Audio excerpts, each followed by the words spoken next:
Here's a quick discussion of sets and intervals because they can be a little confusing.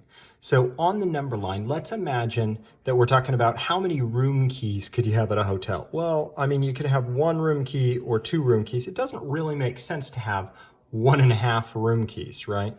And so we use braces for a set where you have one or two, right? That's just so different than, say, this interval 1 to 2. That we notate like this on the number line, and that means, hey, it could be any number bigger than 1, but less than 2. So here, 1 is not allowed, but 1.1, 1.2, 1.3, 1.4, 1.001 is allowed. Now, so we have braces, parentheses, and then brackets. This means it could be 1. I think of it as, this gets right up to that edge. This gets close to the edge but doesn't touch it. This could be 1, but it could also be 1.1, 1.2, 1.3, anything in between there, 1.9999, and 2. Okay?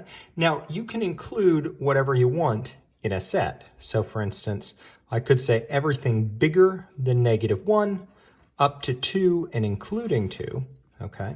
Sometimes that notation is done like this. Open circle on -1, closed circle on 2, and you can also include a point. Let's say we're going to include the point at 4.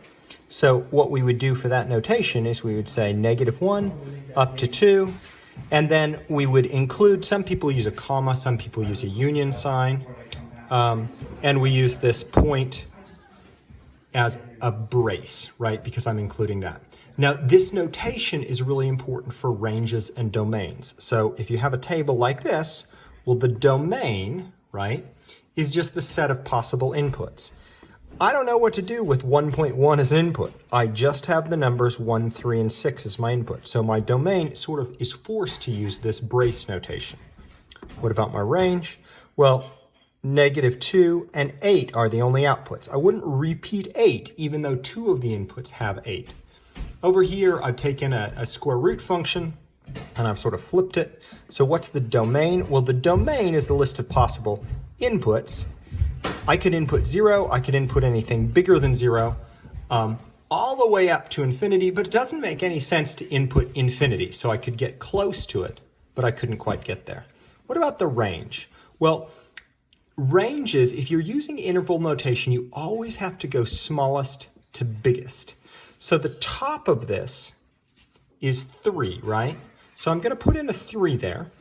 But what's the bottom? Well, the square root, it can go smaller and smaller forever. So I'm going to put in -infinity. Always sort of smallest to biggest, left to right. Okay, so one fancy piecewise function left. I imagined often they have a line that goes on forever here. So let's imagine the domain goes from -infinity up to -1. Uh-oh, this should be an open circle. Otherwise, it wouldn't pass the vertical line test, right? There's no break in the domain here, though, right? You could input any point you want all the way up to 2.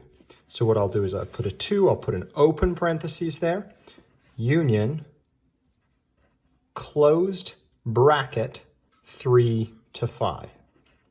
That's the list of possible inputs I can have. Now the range, have a look at this. You could have an output of -3. So -3. You could also have an output of just the point 4. I mean, think about on this axis, the list of outputs you could have. You could have anything sort of in that range, but then you could have 4 or you could have -3. So I'm going to put those in braces and I'm going to put it together with the outputs. Well, the lowest output in this interval is 0, the highest is 3. So there's a combination of parentheses and braces. Hope that helps.